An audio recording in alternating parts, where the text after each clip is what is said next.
Uy, ikaw pala yan, sakto nandiyan ka na. Kanina pa tayo hinihintay eh. Tara! At may i-share ako sa inyong bago ulit guys. What's up? No? So, welcome back sa aking channel mga guys, no? Dahil sa mga loves kong mga viewers ko dyan, no, na mula hanggang noon at mapa hanggang ngayon tiling nanonood sa aking videos, no?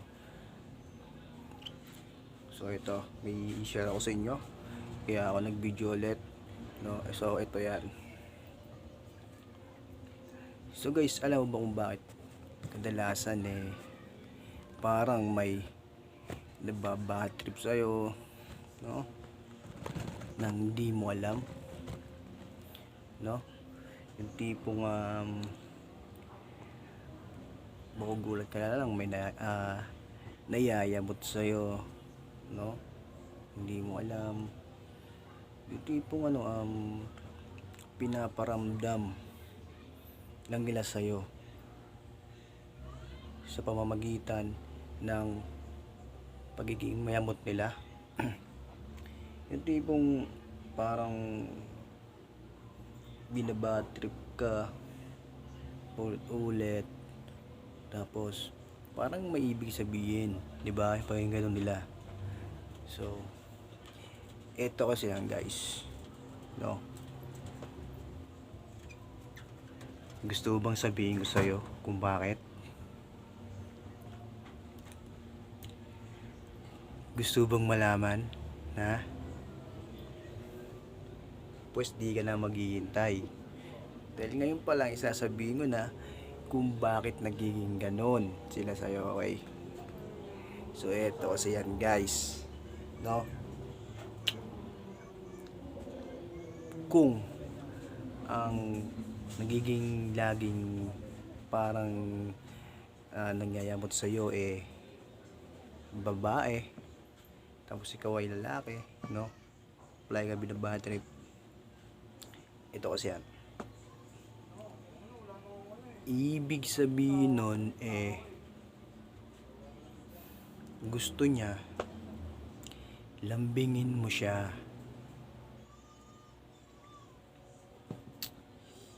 Lambingin mo. Siyempre magtatanong ka, paano lambing ang gagawin ko? Ikaw, paano ka ba maglambing? Pero kung di mo pa alam, pues bibigyan natin ng ilang tip o ilang steps lang. Sa ganon, maumpisa mo ang paglalambing mo sa kanya, okay? Ngayon, kung yan ay babae, tapos palagi kang binabad trip, no? Tipong para nagpapansin na sa'yo, no?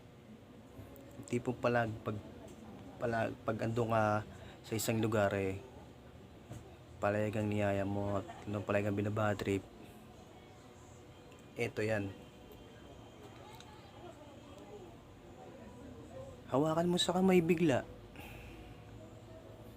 Pag hawak mo pong sa kanyang kamay, bigla mong halikan, bigla mong amoy-amoyin yung kamay.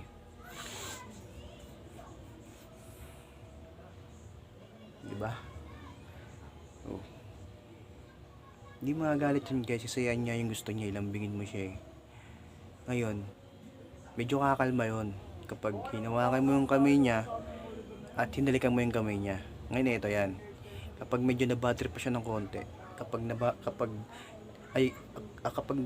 nangyamot pa siya konti o nag-inarte pa siya, pero nabawasan yung pag-iinarte niya, napansin mo, yakapin mo, yapin mo, yapin mo. Nasa ganun, pagtapos mong yakapin, talagang literal, yun, matapos na yung pag-iinarte niya sa'yo. At may chance pang maging kayo. Diba? So, siyempre may tanong ka dyan, paano ang lalaki nang babatrip sa akin? Walang problema guys. Yung lalaki nang babatrip sa'yo, tapos di mo rin alam kung bakit, hindi sinasabi sa'yo, eto yan. Pwede yung sabihin sa'yo, pero parang ang layo ng dahilan niya, no? Eto yan, guys. Pakitaan mo ng abs. Yung matigas at nag-uugat mong abs.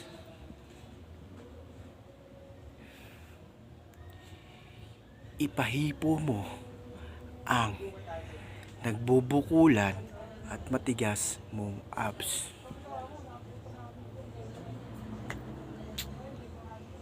Sigurado,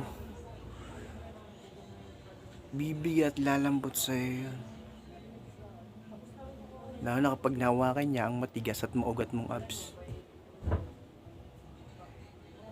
Paano kung wala kang abs? Medyo bontat ka. Hindi na problema yun, guys.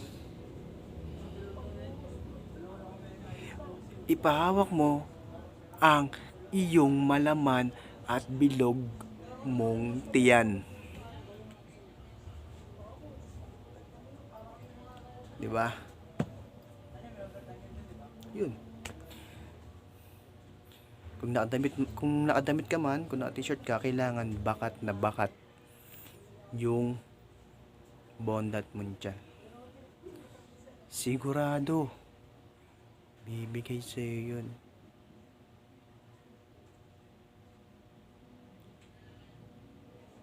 Ay nang lambing sa kanya, guys. Sa kanila. Yayakapin mo sila, literal. Yayapusin mo. No? Yayapusin mo sila, guys. Literal, ha? Literal. Sigurado, mawawala ang pagka bugnutin nila sa'yo.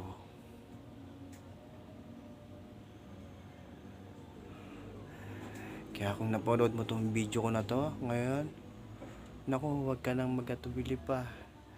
Gawin mo na, guys. Okay.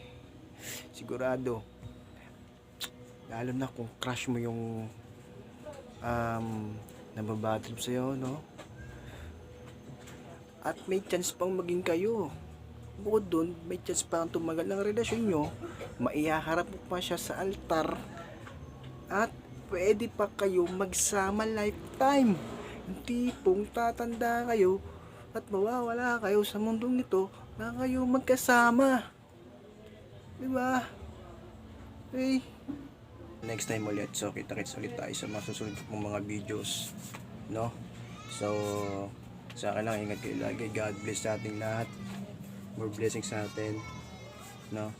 And thank you. Ingat kayo lagi.